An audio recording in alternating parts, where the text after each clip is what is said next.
ਆਲੋਚਕ ਉਹ ਬੌਣਾ ਹੈ ਜਿਹੜਾ ਲੇਖਕ ਦੇ ਮੋਢਿਆਂ ਤੇ ਬਹਿ ਕੇ ਕਹਿੰਦਾ ਮੈਂ ਤੇਰੇ ਨਾਲੋਂ ਉੱਚਾ। ਕ੍ਰੀਏਟੀਵਿਟੀ ਜ਼ਿਆਦਾ ਵੱਡੀ ਚੀਜ਼ ਹੈ। ਉਹਦੇ ਉੱਤੇ ਕਮੈਂਟ ਕਰਨੇ, ਉਹਦੇ ਉੱਤੇ ਗੱਲ ਕਰਨੀ, ਉਹ ਸੈਕੰਡਰੀ ਗੱਲ ਹੈ। नो डाउट कि आलोचना का एक अपना कॉन्सैप्ट है, एक ਉਹਦਾ ਆਪਣਾ कॉन्टैक्सट ਹੁੰਦਾ है, पर क्रिएटिविटी ਜ਼ਿਆਦਾ ਵੱਡੀ ਜਿਹੜੀ ਉਹ ਚੀਜ਼। ਲਾਲ ਸਿੰਘ ਜੀ ਦੇ ਲਈ ਮੈਂ ਇੱਕ ਸ਼ੇਰ ਜ਼ਰੂਰ ਕਵਾਂਗੀ कि आपकी दरिया दिली किसी के बस में नहीं, आपकी दरिया दिली किसी के बस में नहीं, आपकी चाहत किसी के बस में नहीं, आपकी चाहत किसी के बस में नहीं, आप लोगों को चेहरा बदल बदल के मिले, आप लोगों को चेहरा बदल बदल के मिले, ये आपकी सादगी के बस में। लाल सिंह जी जड़े ने वो समर्थ कहानीकार ने, वार्ताकार भी ने ते अनुवादक भी ने। कहानियां जड़ियां ने उन्हां नूं तीजी पीढ़ी दे जड़े भी कहानीकार ने उन्हां दे मोड़ली कतार दे विच खड़ा करदियां ने। साल जिस बंदे ने लाए ने ते मैनूं लगदा कि असीं 2-4 घंटिਆਂ ਵਿੱਚ उन्हां नूं की कह सकदे हां। उन्हां दी बड़ी मेहनत है, उन्हां दी मेहनत नूं सल्यूट। लाल सिंह जी दी ਜਦੋਂ ਆਪਾਂ ਬਾਇਓਗ੍ਰਾਫੀ ਨੂੰ ਦੇਖਦੇ ਆ ਤੇ ਉਹਦੇ ਵਿੱਚ ਉਹਨਾਂ ਦੀ ਜਿਹੜਾ ਜੀਵਨ ਆ ਉਹਦੇ ਵਿੱਚ ਜਾਂ ਜਿਹੜੀ ਉਹਨਾਂ ਨੇ ਨੌਕਰੀ ਲਈ ਉਹਦੇ ਵਿੱਚ ਉਹਨਾਂ ਨੂੰ ਕਿੰਨੀ ਮੁਸ਼ੱਕਤ ਕਰਨੀ ਪਈ, ਕਿੰਨੀਆਂ ਥਾਵਾਂ ਤੇ ਕੰਮ ਕੀਤਾ, ਤੇ ਉਹ ਵੀ ਮੈਨੂੰ ਲੱਗਦਾ ਕਿ ਚੂਜ਼ਨ ਵਨ ਸੀ। ਔਰ ਉਹ ਵੀ ਪੀਰੀਅਡ ਸਾਡਾ ਬੜਾ 골ਡਨ ਪੀਰੀਅਡ ਹੁੰਦਾ ਜਦੋਂ ਅਸੀਂ ਸਿੱਖਦੇ ਆ, ਕਿਉਂਕਿ ਜਿਹੜਾ ਬੱਚਾ ਸਾਰੀਆਂ ਫੈਸਿਲਿਟੀਜ਼ ਦੇ ਨਾਲ ਪੈਦਾ ਹੁੰਦਾ ਜਾਂ ਜਿਹਨੂੰ ਜੰਮਦੇ ਮਿਲ ਜਾਂਦੀਆਂ ਉਹ ਬਹੁਤਾ ਵਿਕਾਸ ਨਹੀਂ ਕਰ ਪਾਉਂਦਾ। ਤੇ ਜਦੋਂ ਆਪਾਂ ਰਗੜ ਖਾਂਦੇ ਆ ਉਹਦੇ ਵਿੱਚੋਂ ਸਾਡੀ ਸਟਰਗਲ ਦੇ ਵਿੱਚੋਂ ਸਾਰਾ ਕੁਝ ਨਿਕਲਦਾ, ਸਾਡੀ ਪਰਸਨੈਲਿਟੀ ਤਰਾਸ਼ੀ ਜਾਂਦੀ ਆ। ਤੇ ਫਿਰ ਮੈਨੂੰ ਲੱਗਦਾ ਕਿ ਉਹ ਔਰ ਬਹੁਤ ਸਾਰੀਆਂ ਕਹਾਣੀਆਂ ਜਿਹੜੀਆਂ ਉਹਨਾਂ ਦਾ ਜਨਮ ਵੀ ਉਹਨਾਂ ਦੇ ਉਸ ਰਿਚ ਜਿਹੜਾ ਐਕਸਪੀਰੀਅੰਸ ਹੀ ਉਹਦੇ ਵਿੱਚੋਂ ਹੋਇਆ। ਵਿਚਾਰਧਾਰਾ ਵਾ ਉਹ ਕਿਉਂਕਿ ਕਾਮਰੇਡੀ ਆ, ਕਾਮਰੇਡੀ ਸੋਰਿਆ ਔਰ ਇਤਿਹਾਸਕ ਨੇ, ਜਥੇਬੰਦਕ ਨੇ ਔਰ ਪ੍ਰਗਤੀਸ਼ੀਲ ਕਹਾਣੀਆਂ ਲਿਖਦੇ। ਉਹਨਾਂ ਦੀ ਕਹਾਣੀ ਜਿਹੜੀ ਆ ਮੈਂ ਜਦੋਂ ਪੜ੍ਹ ਰਹੀ ਸੀ ਤੇ ਕੰਪੈਰੀਜ਼ਨ ਕਰ ਰਹੀ ਸੀ ਵਰਿਆਮ ਸੰਧੂ ਦੀ ਕਹਾਣੀ ਦੇ ਨਾਲ। ਵਰਿਆਮ ਸੰਧੂ ਜੀ ਵੀ ਬੜੀ ਲੰਬੀ ਕਹਾਣੀ ਲਿਖਦੇ ਆ ਤੇ ਲਾਲ ਸਿੰਘ ਜੀ ਨੇ ਵੀ ਲੰਬੀਆਂ ਕਹਾਣੀਆਂ ਲਿਖੀਆਂ ਨੇ। ਜੇ ਮੈਂ ਅੱਜ ਦੇ ਦੌਰ ਦੀ ਗੱਲ ਕਰਾਂ ਤੇ ਜਸਵੀਰ ਰਾਣਾ ਜਿਹੜੇ ਆ ਉਹਨਾਂ ਦੇ ਨਾਲ ਇਹਨਾਂ ਦੀ ਕਹਾਣੀ ਮਿਲਦੀ ਜੁਲਦੀ ਆ, ਜਿਹੜੇ ਅੱਜ ਦੀ ਚੌਥੀ ਪੀੜ੍ਹੀ ਦੇ ਕਹਾਣੀਕਾਰ ਨੇ ਕਿ ਉਹ ਵੀ ਅੰਕਾਂ ਵਿੱਚ ਵੰਡ ਕੇ ਲਿਖਦੇ ਆ, ਲੰਮੇਰੀ ਕਹਾਣੀ ਲਿਖਦੇ ਆ, ਮਨੁੱਖੀ ਮਾਨਸਿਕਤਾ ਦੀ ਗੱਲ ਕਰਦੇ ਆ। ਉਹ ਸਾਰੀਆਂ ਗੱਲਾਂ ਲਾਲ ਸਿੰਘ ਜੀ ਦੀ ਕਹਾਣੀ ਦੇ ਵਿੱਚ। ਇਹਨਾਂ ਨੇ ਮੈਨੂੰ ਫੋਨ ਤੇ ਕਹਾਣੀ ਭੇਜੀ ਤੇ ਥਰਸਟੀ ਕਰੋ ਵਾਲੀ ਕਹਾਣੀ ਪੜ੍ਹੀ, ਮੈਨੂੰ ਬੜੀ ਬੋਲਡ ਕਹਾਣੀ ਲੱਗੀ ਔਰ ਮੈਨੂੰ ਲੱਗਾ ਕਿ 80 ਸਾਲ ਦਾ ਬੰਦਾ ਇਹ ਵਾਲੀ ਪ੍ਰੋਨ ਫਿਲਮਾਂ ਦੀ ਵੀ ਗੱਲ ਕਰ ਰਿਹਾ ਉਹ ਆਪਣੀ ਕਹਾਣੀ ਦੇ ਵਿੱਚ। ਤੇ ਦੇਖੋ ਕਿ ਉਹ ਕਿੰਨੀ ਸਮਝ ਆ ਔਰ ਉਹਨਾਂ ਨੇ ਕਿੱਥੋਂ ਕਿੱਥੇ ਜੋੜਿਆ। ਇਹ ਵੀ ਉਹਨਾਂ ਦੀ ਜਿਹੜੀ ਕਹਾਣੀ ਦੀ ਜੁਗਤ ਸੀ, ਬੂਮਰੈਂਗ ਦੀ ਟੈਕਨੀਕ। ਮੈਨੂੰ ਲੱਗਾ ਕਿ ਜਦੋਂ ਕਹਿੰਦੇ ਕਿ ਬਚਪਨ 'ਚ ਮਾਂ ਜਿਹੜੀ ਧੱਫਾ ਮਾਰਦੀ ਸੀ ਤੇ ਜਵਾਨੀ 'ਚ ਪਤਨੀ ਨੇ ਜਿਹੜਾ ਧੱਫਾ ਮਾਰਿਆ ਹਨਾ ਕਿ ਮੈਨੂੰ ਹਲੂਲਣ ਦੇ ਲਈ, ਕਿਤੇ ਕਿਤੇ ਮੈਨੂੰ ਸੁਜਾਨ ਸਿੰਘ ਦੀ ਝਲਕ ਪਈ ਬਾਗਾਂ ਦੇ ਰਾਖਾ ਕਹਾਣੀ ਦੀ, ਕਿ ਕੁਲਫੀ ਕਹਾਣੀ ਦੀ ਝਲਕ ਪਈ ਜਦੋਂ ਸ਼ਾਹਾਂ ਦੇ ਮੁੰਡੇ ਦੇ ਨਾਲ ਮਿੱਠਾ ਸ਼ਰਬਤ ਪੀਣ ਵਾਲੀ ਗੱਲ ਹੈ। ਸੋ ਕਿ ਉਹਨਾਂ ਨੂੰ ਜੁਗਤ ਹੈ ਗੱਲ ਕਹਿਣ ਦਾ, ਵੱਲ ਹੈ ਮੈਂ ਕਹੂੰਗੀ। ਔਰ ਐਂਡ ਦੇ ਉੱਤੇ ਮੋਰਲ ਜਦੋਂ ਕੱਢਿਆ ਕਿ ਮੋਰਲ ਤੇ ਕੋਈ ਵੀ ਨਹੀਂ ਆ। ਅੱਜ ਦਾ ਬੰਦਾ ਜਿਹੜਾ ਵਾ ਉਹ ਕੀ ਕਹਿੰਦੇ, ਰਾਹਾਂ 'ਚ ਕੋਈ ਹੋਰ ਹੈ, ਬਾਹਾਂ 'ਚ ਕੋਈ ਹੋਰ ਹੈ, ਸਾਹਾਂ 'ਚ ਕੋਈ ਹੋਰ ਹੈ ਤੇ ਬਾਹਾਂ 'ਚ ਕਿਸੇ ਹੋਰ ਦੀਆਂ ਬਿਖਰੇ ਪਏ ਹਾਂ। ਅੱਜ ਦੇ ਬੰਦੇ ਦੀ ਜਿਹੜੀ ਦਵੰਦੀ ਜਾਂ ਕਿਹੜੀ ਖੰਡਤ ਜਿਹੜੀ ਮਾਨਸਿਕਤਾ ਵਾ ਉਹਨੂੰ ਪੇਸ਼ ਕਰਦੀ ਬੜੀ ਖੂਬਸੂਰਤ ਜਿਹੜੀ ਉਹ ਕਹਾਣੀ।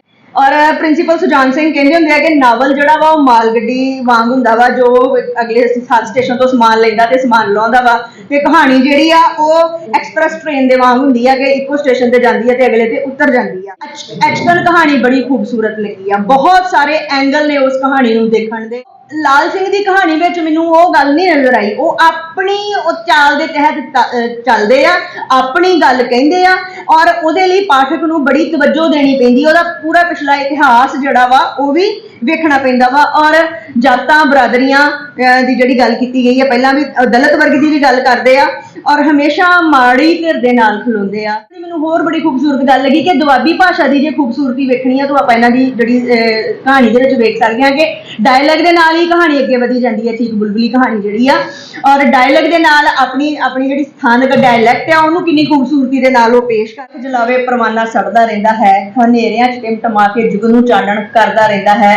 ਸਰਕਾਰਾਂ ਬਦਲਦੀਆਂ ਪਰ ਸੋਚ ਨਹੀਂ, ਹਰ ਸਰਕਾਰ 'ਚ ਭਗਤ ਸਿੰਘ ਸੂਲੀ ਚੜਦਾ ਰਹਿੰਦਾ। ਇਹਨਾਂ ਨੂੰ ਸਲੂਟ ਕਰਦੀਆਂ ਕਿ ਇਹਨਾਂ ਨੇ ਇੰਨੀਆਂ ਖੂਬਸੂਰਤ ਔਰ ਇੰਨੀਆਂ ਵਧੀਆ ਕਹਾਣੀਆਂ ਲਿਖੀਆਂ। ਇਹ ਇਸ ਤੋਂ ਵੀ ਵੱਧ ਜਿਹੜੇ ਸਨਮਾਨ ਆ ਉਹਨਾਂ ਦੇ ਹੱਕਦਾਰ ਹੈ। ਇਤਨੀ ਅਤਾ ਕਰ ਮੇਰੇ ਫਨ ਕੋ ਹੈ ਖਾਲਿਕ, उमर इतनी अता कर मेरे फन को है खालिद कि मेरा दुश्मन मेरे मौत की खबर को तरसे। मैं बेनती करदा डॉक्टर इंद्रजीत कौर गिल जी को अपनी गलबात कहानियां बारे लाल सिंह जी बारे कहणगे। आ जाओ मैडम। डॉक्टर इंद्रजीत कौर गिल। हाँ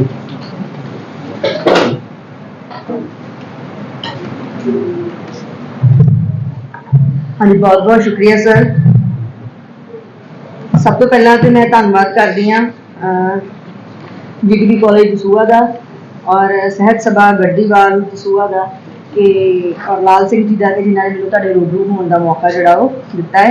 प्रधानगी मंडल मैडम नरेंद्र जी, डॉक्टर करमजीत सिंह जी मेरे लिए बड़े सत्कारत ने, प्रोफैसर अटवाल, लाल सिंह जी, घुमन साहब और जोड़े मेरे वीर एंकरिंग कर रहे हैं उन्होंने भी बड़ी पकड़ है अपनी कह लो इस एंकरिंग की ਉਹਦੇ ਉੱਤੇ और ਜਿਹੜੇ प्रोफैसर दली साहब ਮੈਨੂੰ लगता कि सारा कुछ कह ही गए ਆ ਉਹਨਾਂ ਨੇ हर पक्ष तो ਜਿਹੜੀ ਗੱਲ ਆ ਉਹਨਾਂ ਨੇ ਕੀਤੀ ਆ और मैं ये गल दुरुस्त करदा कि मेरी PhD कहानियां के उपर नहीं आ फोकलोर के उत्ते आ।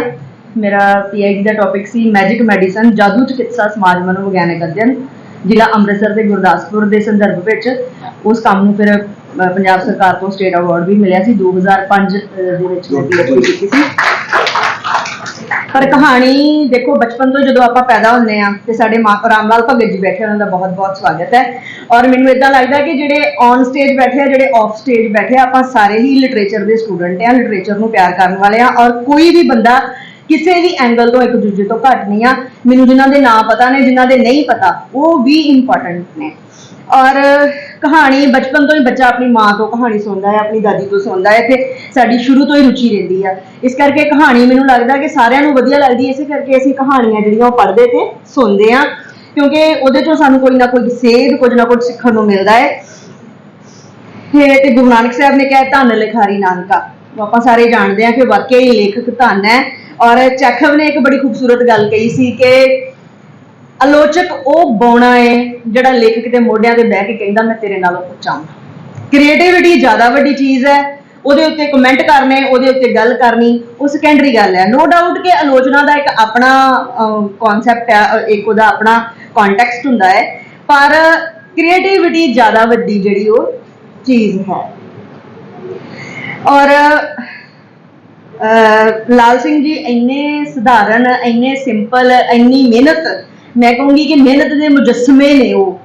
और मैनू एक शेर मैडम कालकट बैठे ने वो भी मेरे दिल के बड़े करीब ने, मेरी बड़ी भैन ने। लाल सिंह जी के लिए मैं एक शेर जरूर कहांगी कि आपकी दरिया दिली किसी के बस में नहीं, आपकी दरिया दिली किसी के बस में नहीं, आपकी चाहत किसी के बस में नहीं, आपकी चाहत किसी के बस में नहीं। आप लोगों को चेहरा बदल बदल के मिले, आप लोगों को चेहरा बदल बदल के मिले, ये आपकी सादगी के बस में नहीं। इन्ने सादे इंसान, इन्ने पुरखलूस इंसान, मतलब बड़े डाउन टू अर्थ। और ये गल की होर भी खुशी हुई आ कि उन्हों का बच्चा जोड़ा वा, उन्होंने बेटे जोड़े ने वो इस प्रोग्राम के विच अपना बड़ा अहम रोल निभा रहे आ। आप सारे बच्चों वाले हाँ, किन्ने क बच्चे ने, किन्नियां क दे बच्चे ने, हर पेरेंट अपने बच्चों लिए बड़ा कुछ करता है, पर किन्नियां दे बच्चे ने जिहड़े अपने पेरेंट्स की इस कीती गुजारी नूं मतलब मद्देनजर रखते हैं, उन्होंने उन्ना ही सन्मान दिंदे आ। सो इस करके लाल सिंह जी की यह भी अपने आप में एक वड्डी प्राप्ति है कि उन्हों की औलाद जिहड़ी आ वो भी उन्होंने सिरमौर मन रही है। ते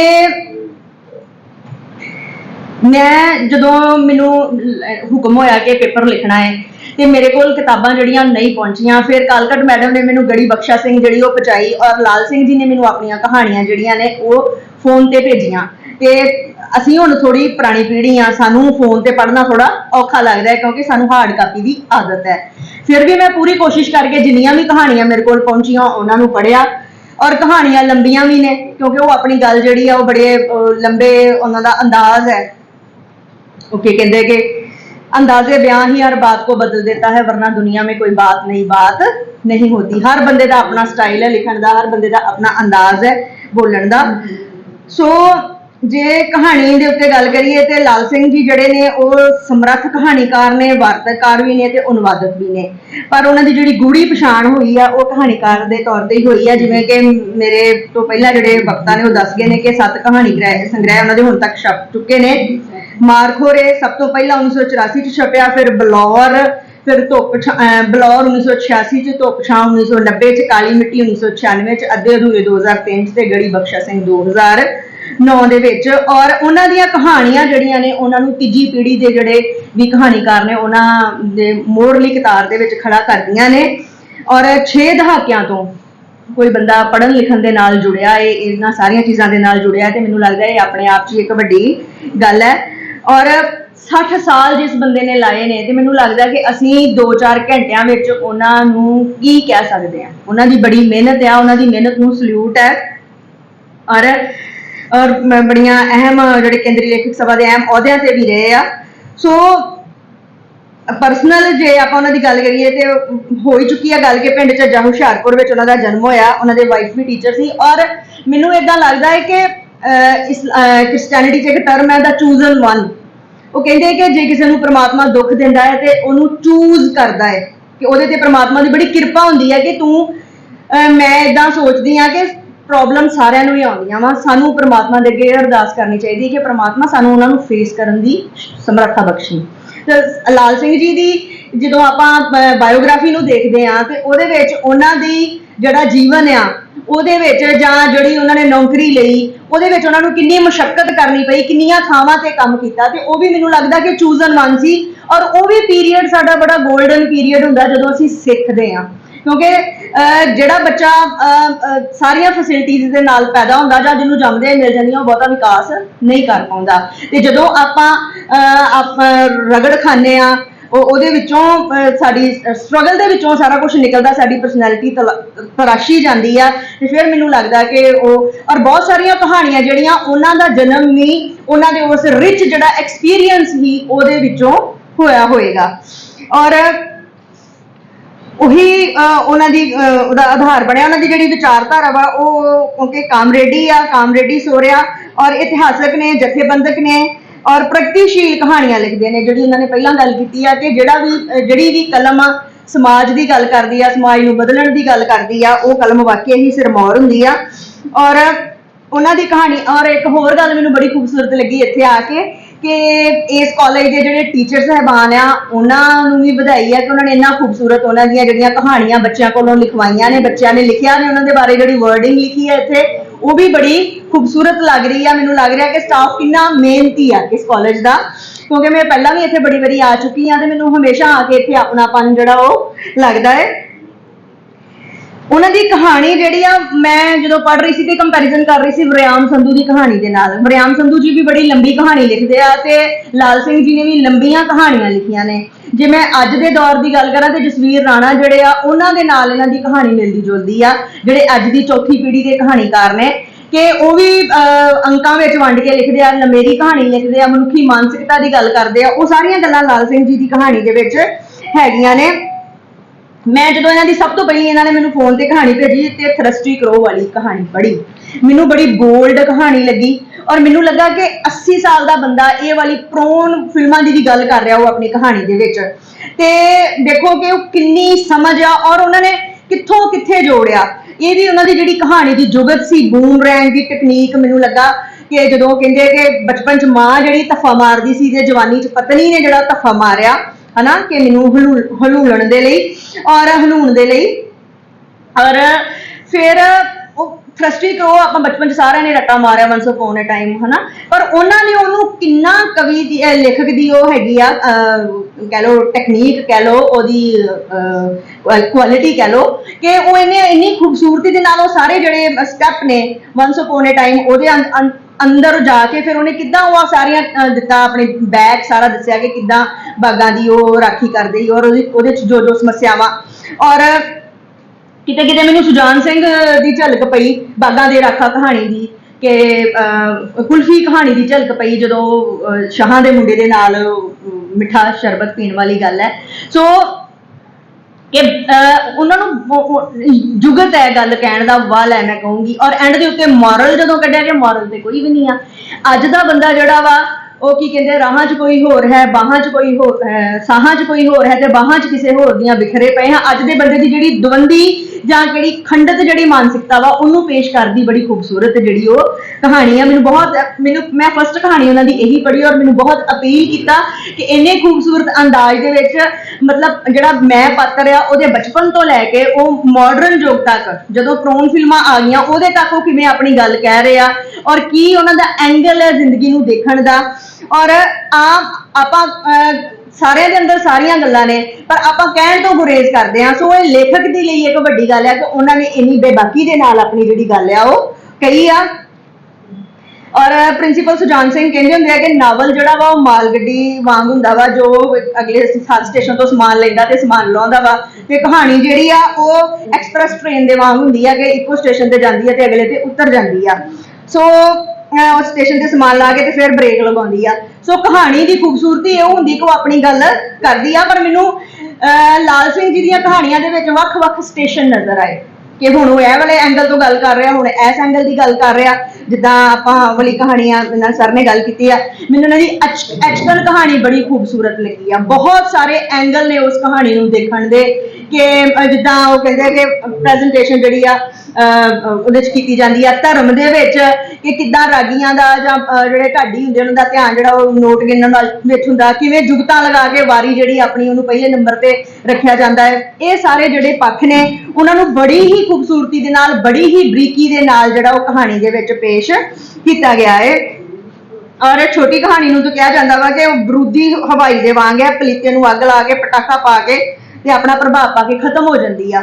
ਸੋ ਲਾਲ ਸਿੰਘ ਦੀ ਕਹਾਣੀ ਵਿੱਚ ਮੈਨੂੰ ਉਹ ਗੱਲ ਨਹੀਂ ਨਜ਼ਰ ਆਈ। ਉਹ ਆਪਣੀ ਉਹ ਚਾਲ ਦੇ ਤਹਿਤ ਚੱਲਦੇ ਆ, ਆਪਣੀ ਗੱਲ ਕਹਿੰਦੇ ਆ ਔਰ ਉਹਦੇ ਲਈ ਪਾਠਕ ਨੂੰ ਬੜੀ ਤਵੱਜੋ ਦੇਣੀ ਪੈਂਦੀ। ਉਹਦਾ ਪੂਰਾ ਪਿਛਲਾ ਇਤਿਹਾਸ ਜਿਹੜਾ ਵਾ ਉਹ ਵੀ ਵੇਖਣਾ ਪੈਂਦਾ ਵਾ। ਔਰ ਜਾਤਾਂ ਬਰਾਦਰੀਆਂ ਦੀ ਜਿਹੜੀ ਗੱਲ ਕੀਤੀ ਗਈ ਹੈ, ਪਹਿਲਾਂ ਵੀ ਦਲਿਤ ਵਰਗ ਦੀ ਵੀ ਗੱਲ ਕਰਦੇ ਆ ਔਰ ਹਮੇਸ਼ਾ ਮਾੜੀ ਧਿਰ ਦੇ ਨਾਲ ਖਲੋਂਦੇ ਆ। ਜਿਵੇਂ ਉਹ ਵਾਲੀ ਕਹਾਣੀ ਸੀ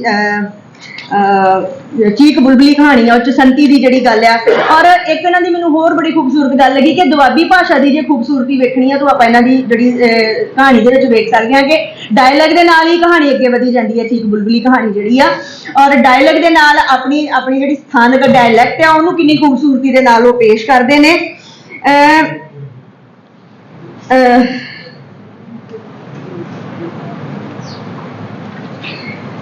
ਗੜੀ ਬਖਸ਼ਾ ਸਿੰਘ ਜਿਹੜੀ ਆ ਉਹ ਵੀ ਬਹੁਤ ਖੂਬਸੂਰਤ ਕਹਾਣੀ ਆ ਔਰ ਉਸ ਸਮੇਂ ਦਾ ਇਤਿਹਾਸ ਸੁਭਾਸ਼ ਚੰਦਰ ਬੋਸ ਜੀ ਦੇ ਸਮੇਂ ਦਾ, ਅਜੀਤ ਸਿੰਘ ਦੇ ਜਿਹੜੇ ਪਾਤਰ ਆ ਭਗਤ ਸਿੰਘ ਦੇ ਚਾਚਾ ਜੀ, ਉਹਨਾਂ ਨੂੰ ਵੀ ਪੁਨਰ ਸੁਰਜੀਤ ਕਰਨ ਵਾਲੀ ਜਿਹੜੀ ਕਹਾਣੀ ਆ। ਔਰ ਕਿਵੇਂ ਲੋਕ, ਜਿਵੇਂ ਗੁਰਬਖਸ਼ ਸਿੰਘ ਜੀ ਦੀ ਗੱਲ ਕੀਤੀ ਗਈ ਹੈ ਕਿ ਉਹ ਤੁਹਾਡੇ ਇਸੇ ਖਿੱਤੇ ਨਾਲ ਸੰਬੰਧਿਤ ਸੀ, ਇਸੇ ਇਲਾਕੇ ਦੇ ਨਾਲ ਸੰਬੰਧਿਤ ਸੀ ਕਿ ਉਹ ਆਪਣੇ ਨਿੱਜੀ ਮਫਾਦਾਂ ਨੂੰ ਛੱਡ ਕੇ ਔਰ ਕਿਵੇਂ ਆਪਣੇ ਅਸੂਲ ਜਿਹੜੇ ਆ ਉਹਨਾਂ ਦੇ ਉੱਤੇ ਪਹਿਰਾ ਦਿੰਦੇ ਆ ਔਰ ਆਪਣਾ ਕੋਈ ਜਿਹੜਾ ਨਿੱਜੀ ਫਾਇਦਾ ਜਿਹੜਾ ਉਹ ਨਹੀਂ ਲੈਂਦੇ। ਔਰ ਕੁਝ ਲੋਕ ਸਿਰਫ ਕੁਰਬਾਨੀਆਂ ਹੀ ਕਰਦੇ ਆ ਔਰ ਕੁਝ ਲੋਕ ਜੁਗਾੜਬੰਦੀ ਕਰਕੇ ਫਾਇਦੇ ਲੈਂਦੇ ਆ। ਲੇਖਕ ਨੇ ਬੜਾ ਖੂਬਸੂਰਤ ਬਿਆਨ ਕੀਤਾ ਹੈ। ਔਰ ਜਿਵੇਂ ਇੱਕ ਬੜਾ ਖੂਬਸੂਰਤ ਸ਼ੇਰ ਹੈ ਕਿ ਸ਼ਮਾ ਲੱਖ ਜਲਾਵੇ ਪਰਵਾਨਾ ਸੜਦਾ ਰਹਿੰਦਾ ਹੈ, ਹਨੇਰਿਆਂ 'ਚ ਟਿਮਟਮਾ ਕੇ ਜੁਗ ਨੂੰ ਚਾਨਣ ਕਰਦਾ ਰਹਿੰਦਾ ਹੈ, ਸਰਕਾਰਾਂ ਬਦਲਦੀਆਂ ਪਰ ਸੋਚ ਨਹੀਂ, ਹਰ ਸਰਕਾਰ 'ਚ ਭਗਤ ਸਿੰਘ ਸੂਲੀ ਚੜਦਾ ਰਹਿੰਦਾ ਹੈ।